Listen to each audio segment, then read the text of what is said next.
welcome to the Flirting with Travel podcast. I am Misty. I'm Lexi. And today we're talking about San Miguel de Allende, in the middle of Mexico. I remember when you told me that you were going, I was like, where is this place? I had to go on Google Earth. I now Google Earth everything just to find it. It's a smart way to go. I will say, though, that's a common reaction. Most of the people who I mentioned to that I was thinking about going there, if they weren't from Mexico or have family that lives in Mexico, they're like, oh, is that like by the beach, by Cabo, by Cancun? I was like, no, it's like dead center in the middle of Mexico. So it's in the Guanajuato state in Mexico, which is, I'm trying to think of like how to describe where it is other than just saying the middle. Maybe 3.5 hours away from Mexico City. You know what I feel is underrated by Americans? How large Mexico is. Absolutely. You know what?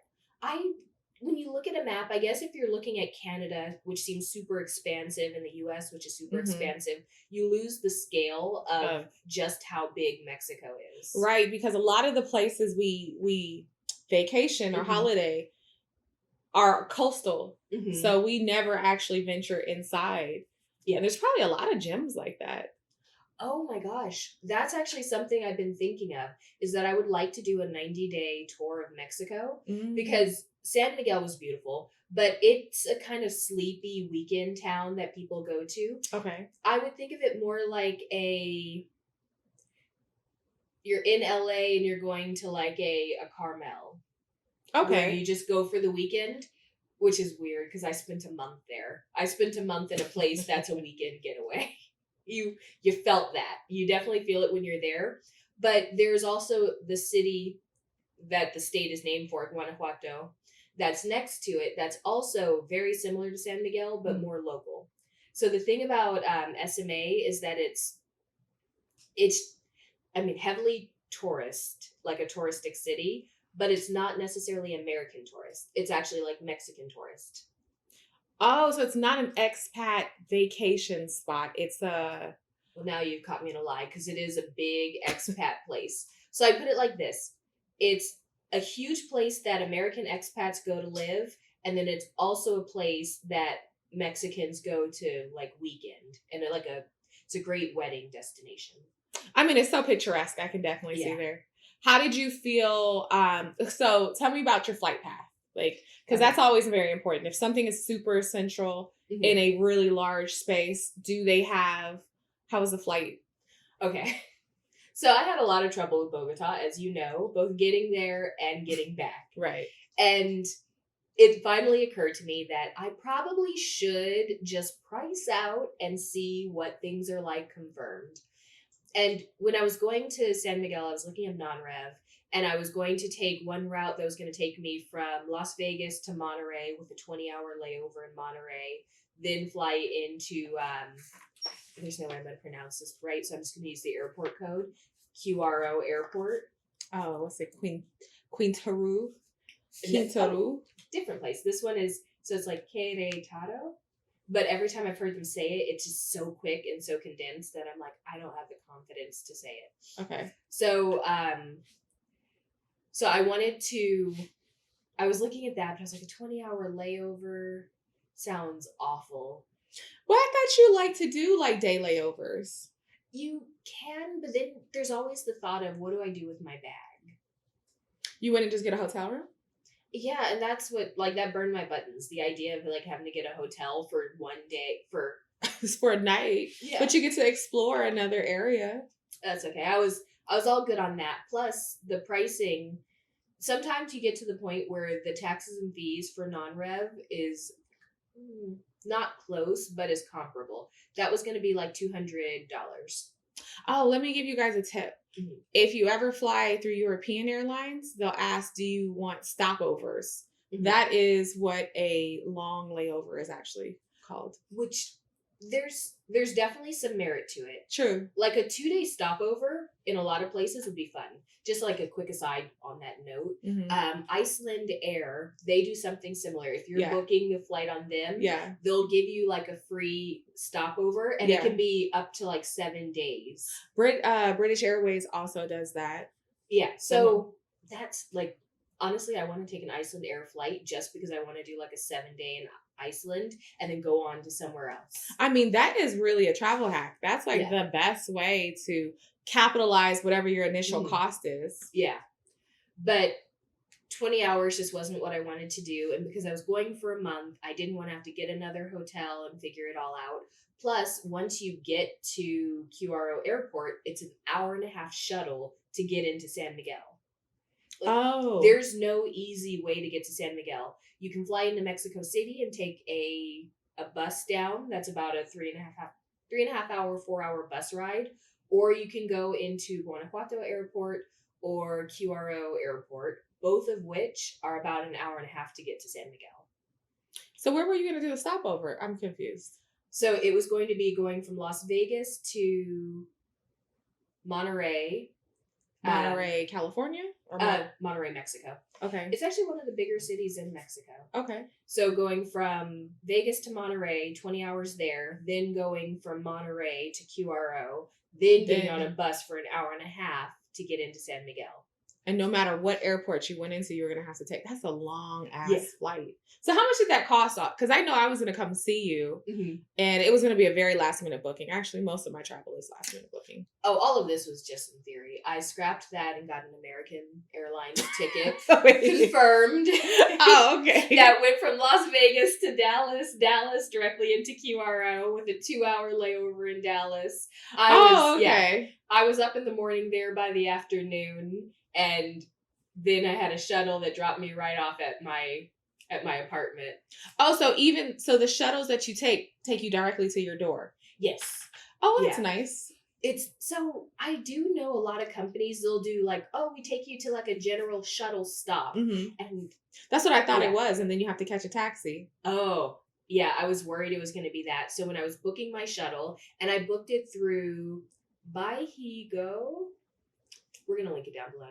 Please don't make me keep on pronouncing stuff. Imagine she's trying to become intermediate in Spanish and the pronunciation of words is lacking. Okay. Did you take lessons? I did take lessons while I was there. But there are just some things that I tend to, I read it, but I never said it out loud.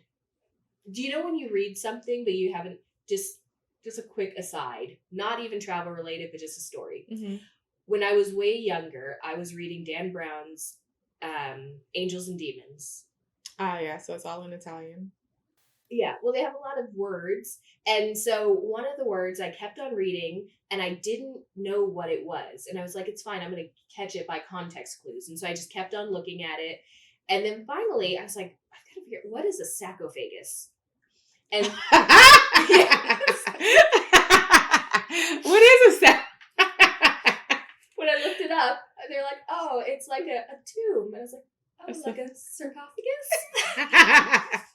So it was one of those things where if you read it and you don't make an actual concerted effort to say things out loud, this is true. You might just never understand how to say something. So for that company, I never said it out loud. Yeah. Okay. So I came to the door. How much was the shuttle? Shuttle was only like $30 or $30 each way. For an 1.5 hours? That's not bad. Oh, because you end up spending like $200 in Mexico typically on a shuttle from the airport to. Which is why I was shocked. And let me tell you, the people at this shuttle place were fantastic because I made a mistake. I got in on June 5th. And for some reason, I was there and I was waiting for the shuttle.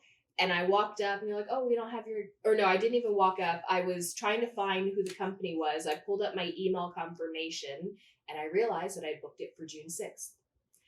And I was just sitting there thinking, fudge, what am I going to do? So I decided international data plan who, and I called the company. Mind you, I don't speak Spanish, but thankfully the person that answered did speak English. And I said, I'm sitting in the airport. I realized that I booked my shuttle for tomorrow. I know the flights get in at the same time every day. Is there any chance that I can take a shuttle today? And so the airport's actually pretty small. So she said, hold please. And then I see this guy who's standing far away and his phone rings and he's on it and he's going back and forth and then he's just looking around. Then she hops back on. She's like, I just spoke to the driver. I'll give him your address and he'll be able to take you. And he's just hanging out at the airport? Well, because he's waiting. the flight gets in at the same time every day. Oh, and so they pick up, even if there's no booking, they pick up. Well, they had people. So it wasn't a private shuttle. I'm sorry, I should state this. It's a shared, you can do a private service, and that's going to be like $90 one way. Okay, so that's why I thought it was so expensive. I normally do private shuttles. Oh, I mean, like if I had a bunch of people, sure.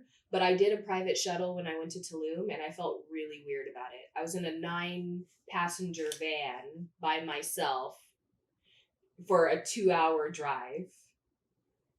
Were you worried because you were by yourself? Well, I was a little worried because I was by myself, because I'm like, well, I guess I can't fall asleep. Because it's 2 hours on the road. You don't want something to happen. But also, it just feels really wasteful to be in like a whole van by yourself. So for this one, I did a shared shuttle because I knew they were going to take you to your destination. And I think it was like maybe 5 people, and they just kept on dropping each person off like in front of their place. Did you ever get worried that that's a safety concern? I guess that they're all on holiday, but like, I mean, that somebody knew where you were staying? That would be a valid concern, but you're there with a bunch of other tourists. Okay. So I do want to say you're taking 30-day trips, but they're for work. By the time I looked for a ticket, it was like $1,700. And I just was like, that's not going to work. Okay. So that was one of the things. I was there for a month. I got a 2-bedroom apartment and it wasn't just you. Like, I had at least 4 people say, oh my gosh, I'm going to stop down there while you're down there. Because we all heard it was Mexico. We all thought it was a hop. And then it turns out that it's a journey. I'm going on a... Once you start explaining that, people are like, oh.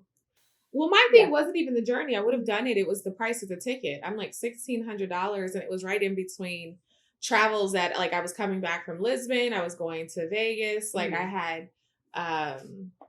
because that was also your birthday trip. Did you specifically go because your birthday was coming? Is this in honor of our birthday tradition? Kind of, yes. So obviously COVID stopped my birthday trips for 2020. And then 2021, just life wasn't quite back on track by June of 2021.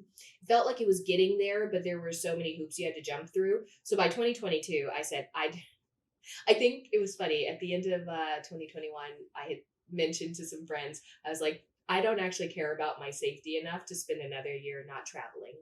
2022, it's happening. So, well, that was why you got bullied into buying a ticket to Bogota. I was like, I don't care about my health or safety if I don't get on the road.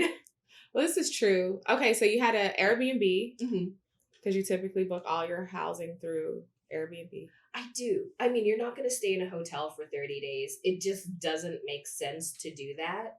It actually doesn't. I mean, it's just not even comfortable at that point. No, because it's fine for a week. But anything more than a week, you kind of do want a microwave and a refrigerator. Because at some point, you're going to have leftovers. And for me, if I'm staying for an entire month, I actually get into like the process of I'm going to the grocery store, I'm picking up olive oil and salt and pepper and food. And so I'm making my breakfast and a couple of my lunches while I'm working. Okay. That's all for this week. Link up with us on Instagram at Flirting with Travel, or check out flirtingwithtravel.com for itineraries and more travel hacks. Taking off. Love you.